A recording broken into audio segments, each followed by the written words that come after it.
राहुल गांधी सोचता है मेरा नाम सावरकर नहीं है, मेरा नाम गांधी है। गांधी किसी से माफी नहीं मांगता।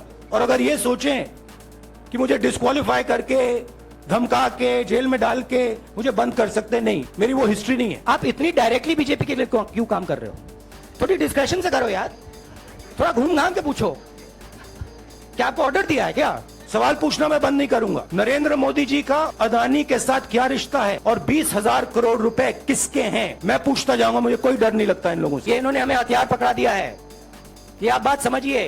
ये मोदी जी पैनिक में आ गए कि बात निकल जाएगी।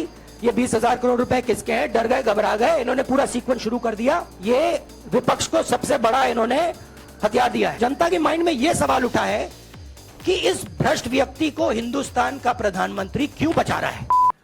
नरेंद्र मोदी जी का अदानी के साथ क्या रिश्ता है और 20,000 करोड़ रुपए किसके हैं, मैं पूछता जाऊंगा। मुझे कोई डर नहीं लगता इन लोगों से।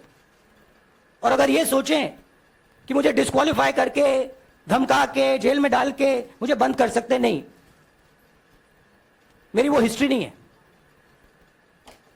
मैं हिंदुस्तान के लोकतंत्र के लिए लड़ रहा हूं और मैं हिंदुस्तान के लोकतंत्र के लिए लड़ता रहूंगा। राहुल जी, मैं मोहित दुबे हूं। मेरा सवाल यह है कि आप शहीदों के परिवार से आते हैं। आपकी दादी भी डिस्क्वालीफाई हुई, जनता के बीच गई, आप सत्ता में वापस आए। आज के दौर में राहुल गांधी भी डिस्क्वालीफाई हो गए हैं क्योंकि तमाम आपने इश्यूज को उठाया, चीन के इश्यूज को उठाया। क्या राहुल गांधी भी जनता के बीच में जाएंगे और वही वापसी फिर से करेंगे? राहुल गांधी भारत जोड़ो यात्रा में 4.5 महीने जनता के बीच में रहेंगे और वो मेरा काम है, वो मैं करता जाऊंगा। तो ऑपोजिशन की पार्टीज को एक ही रास्ता है, जनता के बीच में जाने का। हाँ जी अनवर।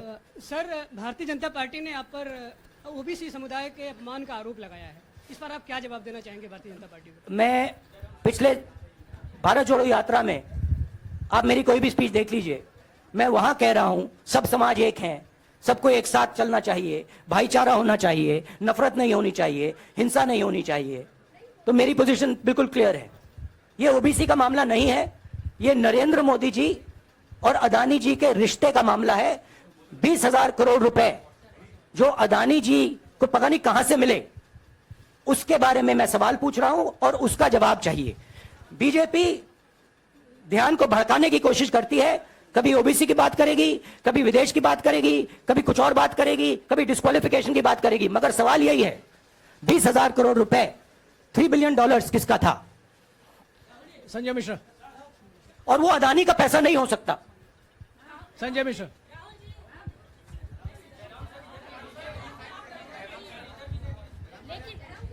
आपने कहा आप डरते नहीं हैं, लेकिन स्टेट के टारगेट पे है और स्टेट आपके खिलाफ है, पूरी स्टेट, पूरी मशीनरी आपके खिलाफ है। ऐसे में आपके सामने चैलेंजेस बहुत बड़ा है, तो रास्ता क्या है, रणनीति क्या है? देखिए भैया, चाहे स्टेट हो, चाहे कुछ भी हो, मैं सच्चाई को देखता हूं। मुझे और किसी चीज में इंटरेस्ट नहीं है, मैं सच्चाई बोलता हूं। राजनीति में यह फैशनेबल बात नहीं है, मगर यह बात मेरे खून में है। मैं और कोई रास्ता निकाल ही नहीं सकता हूं। तो मेरा काम यह है, यह मेरी तपस्या है, जीवन की तपस्या है, उसको मैं करता जाऊंगा। चाहे मुझे डिस्क्वालीफाई करें, मारे पीटे, जेल में डाले, मुझे कोई फर्क नहीं पड़ता। मुझे अपनी तपस्या करनी है। बीजेपी के नेताओं का काम यही है। देखिए, वो सब नरेंद्र मोदी जी से डरते हैं, कारण आप जानते हो। नरेंद्र मोदी जी ने कहा कि देखिए ध्यान हटाना है। वो सब जानते हैं अदानी जी और नरेंद्र मोदी जी का रिश्ता, सारे के सारे जानते हैं क्या रिश्ता है, सब जानते हैं, मगर डरते हैं। तो अगर नरेंद्र मोदी जी ने उनसे कहा कि भैया ध्यान उधर करो, ध्यान उधर करेंगे। मगर सवाल यही है 20,000 करोड़ रुपए किसका है? हाँ जैनेंद्र। राहुल जी, पूरी कांग्रेस पार्टी, सर पूरी कांग्रेस पार्टी ये कह रही है कि आप चाहे वो गुजरात की कोर्ट ने आपको सजा सुनाई या आपका निलंबन हुआ, ये सब कुछ केंद्र सरकार, प्रधानमंत्री के इशारे पर हो रहा है। लेकिन बीजेपी कह रही है कि कानून ने अपना काम किया है। तो जो ये दलील है कि कानून ने आपको सजा दी है और उसी की वजह से आपका निलंबन भी हुआ है, इस पर आप क्या देखिए, लीगल मैटर है, लीगल मैटर है। मैं हिंदुस्तान के लीगल सिस्टम को रिस्पेक्ट करता हूं। मैं लीगल मैटर पे इस प्रेस कॉन्फ्रेंस में बात नहीं करना चाहता हूं। हाँ संजीव। अगर आपके लीगल सवाल होंगे तो आप हमारी लीगल टीम से पूछ लीजिए। संजीव 1 मिनट। संजीव 20,000 करोड़ रुपए अदानी जी की शेल कंपनीज में कहां से आए? आप इंक्वायरी कीजिए। अगर बात निकली कि हमारे चीफ मिनिस्टर का पैसा है तो इनको जेल में डाल दीजिए। अगर बात निकली तो किसी और का पैसा है तो उसको जेल में डालिए। हाँ Siddharth sir, Rahul sir, please Rahul madam sir. 1 minute. Madam आप लोकतंत्र को समझिए। ये जो पैनिक रिएक्शन इन्होंने किया है नरेंद्र मोदी जी ने, इससे सबसे ज्यादा फायदा मिलेगा विपक्ष को। ये इन्होंने हमें हथियार पकड़ा दिया है। ये आप बात समझिए। ये मोदी जी पैनिक में आ गए कि बात निकल जाएगी, ये 20,000 करोड़ रुपए किसके हैं, डर गए, घबरा गए। इन्होंने पूरा सीक्वेंस शुरू कर दिया। ये विपक्ष को सबसे बड़ा इन्होंने हथियार दिया है। राहुल जी, क्योंकि जनता के माइंड में अब एक सवाल आ गया है कि जनता जानती है कि अदानी जी भ्रष्ट व्यक्ति है। अब जनता के माइंड में यह सवाल उठा है कि इस भ्रष्ट व्यक्ति को हिंदुस्तान का प्रधानमंत्री क्यों बचा रहा है। यह मतलब अब सब कुछ बीजेपी के लोग, नरेंद्र मोदी जी सब कुछ इस व्यक्ति को बचाने के लिए क्यों कर रहे हैं। दूसरा सवाल, बीजेपी के लोगों ने कहा कि अदानी पर आक्रमण देश पर आक्रमण है।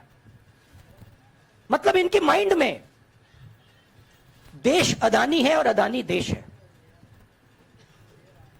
बात समझिए। राहुल जी, हाँ, सिद्धार्थ। राहुल जी, मेरा सवाल आपसे ये सिद्धार्थ। है कि जब आप ये फैसला सामने आया, आपको मैक्सिमम पनिशमेंट जो है इसमें हो सकती है वो आपके लिए मुकर्रर की गई।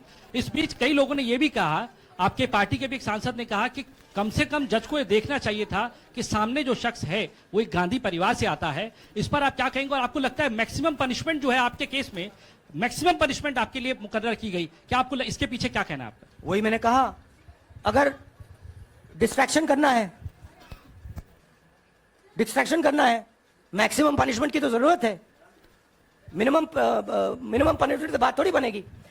मैं तो सोच रहा था भैया 5 साल होते, 7 साल होते, 10 साल होते, वो भी मिल जाता। मुझे क्या फर्क पड़ रहा है? आप इतनी डायरेक्टली बीजेपी के लिए क्यों काम कर रहे हो? थोड़ी डिस्कशन से करो यार, थोड़ा घूम घाम के पूछो। क्या आपको ऑर्डर दिया है क्या? देखो मुस्कुरा रहे हैं। घूम घाम, मैं आपको उदाहरण देता हूं। आप थोड़ा घूम घाम के निकाल नुकुल बोलो। देखो ऐसे बोलो पहले, राहुल जी, हाँ, तो please if you want to work for the BJP, then bring a BJP flag symbol here and put it on your chest. Then I'll answer you the same way I answer them. Don't pretend to be a pressman. Vikrant, Rahul ji, हवा निकल गई। Rahul ji, BJP के लोग बार बार ये बात कहते हैं कि आपने जब विदेश में जाके भाषण दिया तो उन्होंने कहा माफी मांग लेते। अभी कहा कि कोर्ट में आपसे कहा कि आप माफी मांग लेते। तो जब ये लोग कहते हैं राहुल गांधी माफी मांग लेते, तो राहुल गांधी क्या सोचते हैं?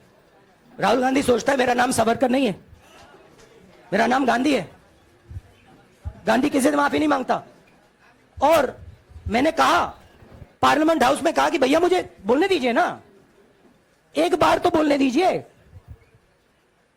2 बार चिट्ठी लिखी, तीसरी बार मैं पर्सनली स्पीकर से जाके कहता हूं, स्पीकर सर प्लीज, आप डेमोक्रेसी के लोकतंत्र के आप प्रोटेक्टर हैं, मुझे बोलने दीजिए। मुस्कुरा के कहते हैं भैया मैं तो नहीं कर सकता। आप नहीं कर सकते तो कौन कर सकता है? शायद मुझे जाके मोदी जी से पूछना पड़े, वो तो करने नहीं देंगे। तो मेरा जो पॉइंट है, इस देश में लोकतंत्र खत्म हो गया है। इस देश के लोग जो इनके दिल में है, हमारे दिल में है, बोल नहीं सकते हैं। इस देश के इंस्टीट्यूशन पर आक्रमण हो रहा है। और उस आक्रमण का मैकेनिज्म क्या है? उस आक्रमण का मैकेनिज्म नरेंद्र मोदी जी और अदानी जी का रिश्ता है, वो फाउंडेशन है। मैं नरेंद्र मोदी जी पर सवाल नहीं पूछ रहा हूं, मैं अदानी जी पर सवाल पूछ रहा हूं। बीजेपी अदानी जी को क्यों प्रोटेक्ट कर रही है? आप नरेंद्र मोदी जी को प्रोटेक्ट कीजिए। मैं अदानी जी पे पूछ रहा हूं, आप अदानी जी को क्यों प्रोटेक्ट कर रहे हो? आप इसलिए अदानी जी को प्रोटेक्ट कर रहे हो क्योंकि आप ही अदानी हो। Thank you. Thank you.